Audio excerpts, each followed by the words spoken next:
बीड जिल्हाधिकारी कार्यालयावर हा मोर्चा काढला जाणार आहे। डॉक्टर बाबासाहेब आंबेडकर यांच्या पुतळ्यापासून हा मोर्चा निघणार आहे। या मोर्चाच्या पार्श्वभूमीवर बीड शहरात बॅनर्स लावण्यात आलेले आहेत, तर पोलिसांची देखील या ठिकाणी या मोर्चासाठी म्हणून पोलीस बंदोबस्ताची तगडी तयारी झालेली आहे।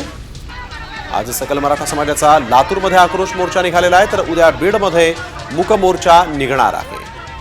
संतोष देशमुख हत्या प्रकरणी तातडीने कारवाई करा अशी मागणी या मोर्चाच्या माध्यमातून होणार आहे।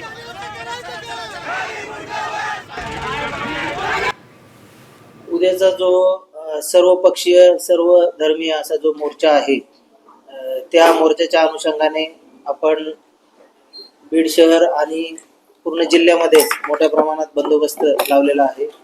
यामध्ये प्रामुख्याने आपण जिल्ह्यातून जवळपास 400 अंमलदार, त्याचप्रमाणे ट्रॅफिकचे 70 ते 80 अंमलदार, तसेच वरिष्ठ अधिकारी, यामध्ये 4 DYSP, त्याचप्रमाणे इन्चार्ज ऑफिसर्स आणि 1 ॲडिशनल SP असा बंदोबस्त लावलेला आहे।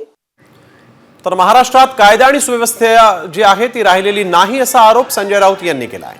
बीडचा बिहार झालाय असं देखील त्यांनी म्हटलं। अर्बन नक्षलवाद मोडण्याआधी बीडचा दहशतवाद मोडा असं आव्हान देखील फडणवीसांनी या ठिकाणी फडणवीसांना यावेळी संजय राऊतांनी दिलेलं आहे।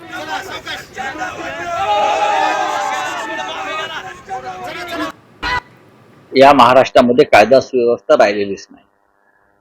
काल बीडमध्ये पोलीस स्टेशन समोर एक हत्या झाली। पण बीडचा जो म्हणतोय बिहार झालेला आहे आणि तिथे कोणाचे लक्ष नाही, बीडच्या जनतेला वाऱ्यावर सोडलाय। काय करतायत देवेंद्र फडणवीसजी?